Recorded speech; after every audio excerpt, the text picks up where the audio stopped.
Eons before the Age of Ancients, there was only dark. Within the dark, the world was unformed, until it wasn't. Dust, rock, and fog shaped. Within the fog, everlasting dragons, gray crags, and arch trees reside in a state of perpetual tranquility, free of storm. But all of that is about to change. Below the surface, a fiery core was discovered by creatures that came out of the dark. The core was the first flame. The flame brought about many changes. It brought about life, death, and of course light and dark.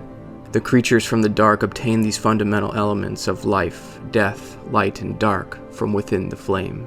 They deemed them Lord Souls. The captors of these Lord Souls would become personifications of the elements they begot. First was Nito, the captor and personification of death. Soon to follow was the witch, the mother who bore children and manifests life. Gwyn would seize the light, so gloriously incandescent. And the final Lord Soul was dark, hidden and forgotten. With their newfound power, the Lords challenged the dragons on the surface. Gwyn hurled bolts of sunlight, peeling away the dragon's immortal skin. Nito diseased their exposed flesh, leaving them decayed. And the witches burnt their sanctuaries, the arch trees. And in the end, the Lords were victorious over the everlasting dragons, but at great cost. The dragons shall never be forgotten. We knights fought valiantly, but for every one of them, we lost 70 of our own. With devastating losses, the Age of Ancients was no more. A new age was upon the world. The Age of Fire. The Age of Gwyn.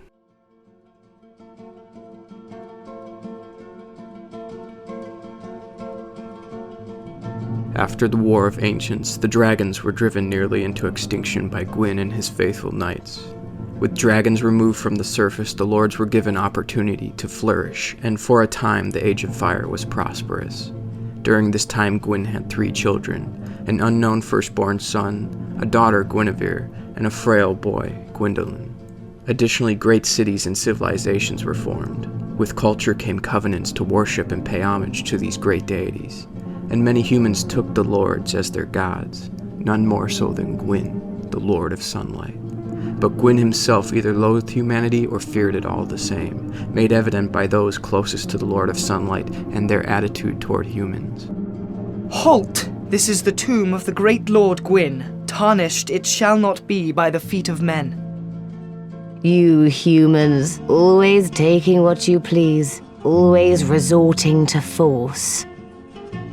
Humans. What vile creatures. Thou art strong, human. Surely thine kind are more than pure dark. Gwyn's disdain for humans was rooted in a fear of the Dark Soul, the counterbalance to his power.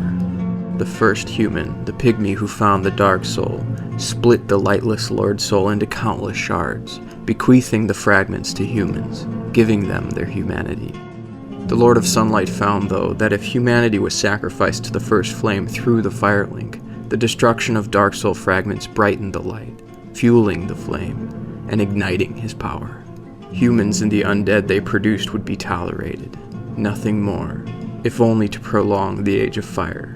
But where humans thrive in great concentration, darkness seems to accumulate as well, little by little inching forward, consuming the light. As humans became more prosperous, the first flame began to fade. In fear of the dark and the dwindling first flame, Gwyn seeks the Witch of Izalith for aid once again. At Gwyn's behest, the Witch of Izalith attempts to use the power of her Lord Soul in combination with pyromancy magic to duplicate the first flame, but the powerful spell is corrupted and bursts life to all demons instead. Gwyn is now confronted with a new threat of chaotic demons in addition to the darkness. War on all fronts is spreading Gwyn's influence and power thin. During the Great Demon War, an unknown primordial serpent approaches the sorcerers of Ulasil, pleading with them to upturn the grave of primeval man, either to deliver the final blow, ending the Age of Fire while it's weak, or to scavenge what remains of the Dark Lord's soul to satiate the first flame's hunger.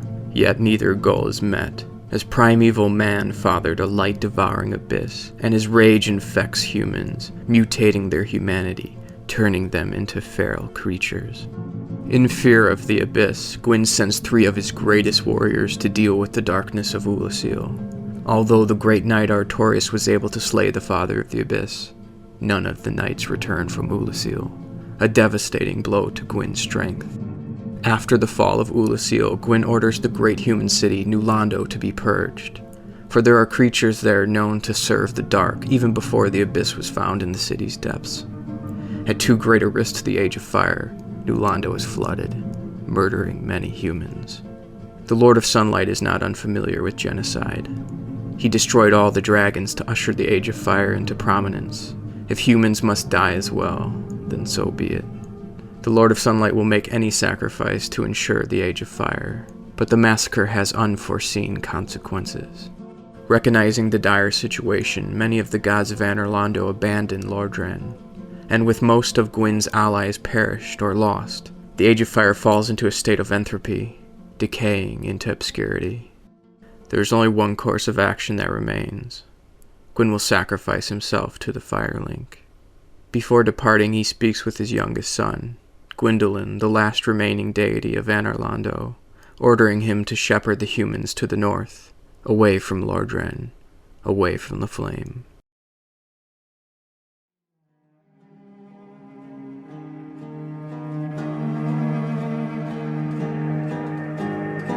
Gwyn is the Lord of Sunlight, but all suns must set, and in that twilight, the period when day is ending and night is beginning, is what Gwyn fears most, a time when only dark will remain.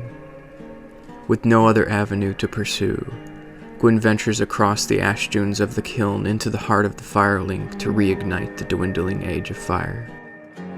Thou will understand one day. With our twilight, the old thoughts return, in great waves of nostalgia. Gwyn reaches forth with an absolute sense of clarity, completely lucid of his willingness to sacrifice any life to prolong the Age of Fire.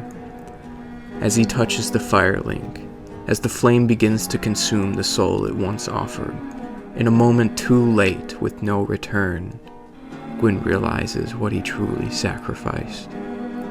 Love, his children, his integrity, everything he should have cherished. Gone.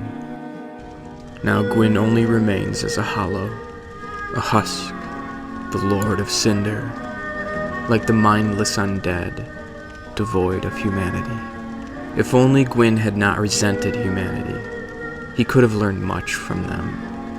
Their willingness to sacrifice anything for the ones they love.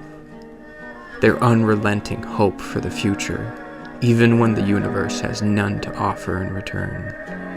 Their magnificent strength and willpower to topple obstacles larger than themselves.